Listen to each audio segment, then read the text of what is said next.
में एक बार फिर से आपका स्वागत है।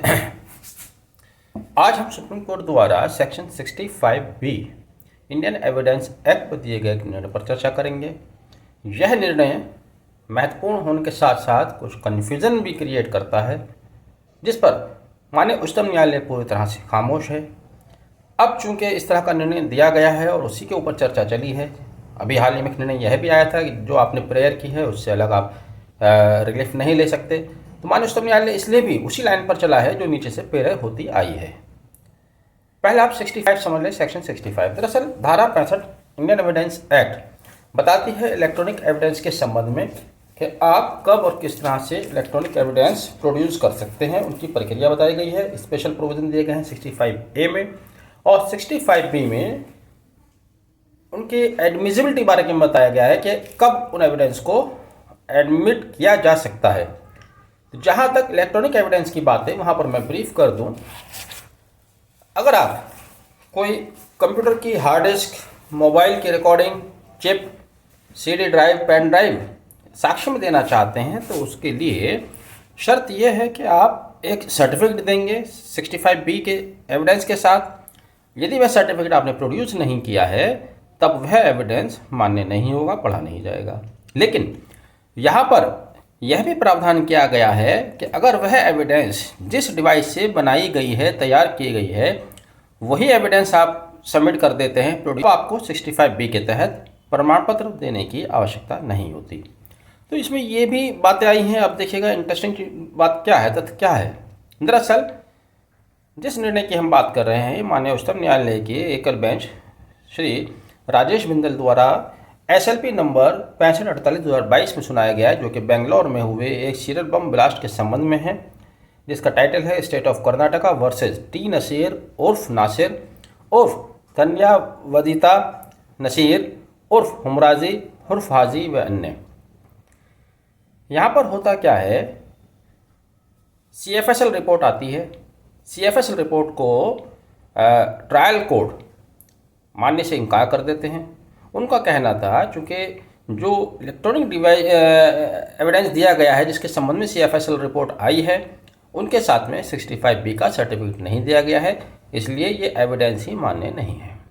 जबकि प्रोसिक्यूशन की तरफ से यह प्रेस किया गया कि जब मूल रूप से हमने डिवाइस प्रोड्यूस की है, उन्होंने computer chip, laptop, mobile phone वगैरह सबमिट किए थे।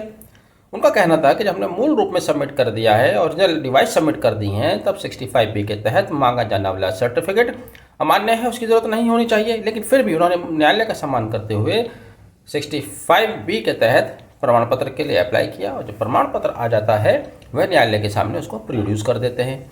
इन बिटवीन वह एविडेंस कलेक्ट करने वाले प्रोसिक्यूशन विटनेस 189 की एविडेंस कंप्लीट, उस समय ट्रायल कोर्ट ये कहता है कि आपका ये सर्टिफिकेट आने में देरी हो गई है, अब इसको स्वीकार नहीं किया जा सकता।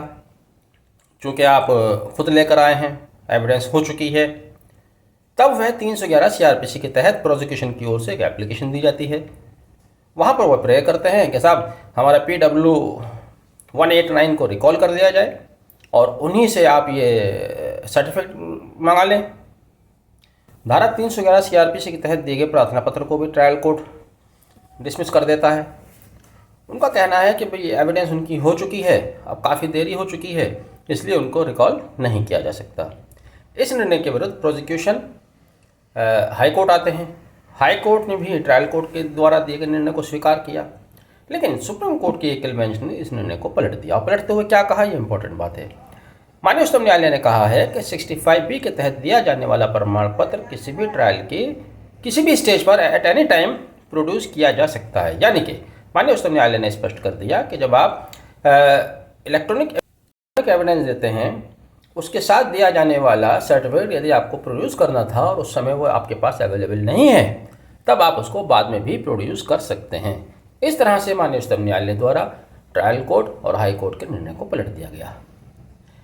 इस पूरे केस को अगर आप पढ़ेंगे तो इसमें एक जो झलक दिखाई देती है वो यह भी दिखाई देती है कि बहुत सी बार आप भी फेस करते हैं कि ट्रायल कोर्ट किसी बात को लेके एडमेंट हो जाते लगता है कि हम सही हैं और अब हम किसी की बात नहीं सुनेंगे। चूँकि यहाँ एक बिल्कुल सही ट्रैक को पकड़ा गया था। पहली बात, उन्होंने ओरिजिनल डिवाइस सबमिट किया, एक्ट में क्लियर है कि अगर आपने ओरिजिनल डिवाइस सबमिट कर दिया है 65B के तहत आपको सर्टिफिकेट देने की ज़रूरत नहीं है। यहाँ पर ट्रायल कोर्ट ने गलती की। दूसरा, जब वह सर्टिफिकेट ले आते हैं, अब वहाँ पर एविडेंस तो चल ही रही थी, एविडेंस को रोकना उनके बस में नहीं था, रोकना न्यायालय भी इसको परमिट नहीं करता, एविडेंस तो चल नहीं थी, उनकी एविडेंस हो चुकी, बाद में वो 65B का सर्टिफिकेट लाते हैं तो उसको स्वीकार कर देना चाहिए, तो वह स्वीकार नहीं किया। उसके बाद जब प्रोसिक्यूशन द्वारा 311 CRPC के तहत प्रार्थना पत्र दिया जाता है उसको भी निरस्त कर दिया। तो यहाँ पर लगता ऐसा है कि ट्रायल कोर्ट ये मानकर बैठ गए थे कि अब हम जिस लाइन पर चल रहे हैं बस वही सही है, और प्रोसिक्यूशन की उन्होंने एक नहीं सुनी। लेकिन उच्चतम न्यायालय ने इस स्थिति को स्पष्ट कर दिया है कि आप सेक्शन 65B के तहत दिया जाने वाला प्रमाण पत्र किसी भी स्टेज पर दे सकते हैं। लेकिन इंपॉर्टेंट बात यहाँ पर यह भी है, जब आपको कानून में प्रावधान किया गया है कि अगर आप मूल डिवाइस सबमिट करते हैं तो आपको 65B के सर्टिफिकेट देने की जरूरत नहीं है, फिर उनसे 65B का सर्टिफिकेट क्यों मांगा गया? बहरहाल उस समय का दिया गया निर्णय है, सही है। मैं समझता हूं कि आपने जो जानकारी दी गई है पसंद की होगी, तो आगे इसको वीडियो को शेयर भी कीजिएगा, चैनल को लाइक और सब्सक्राइब भी कीजिएगा। आपने वीडियो अब तक देखा, thank you, have a nice day.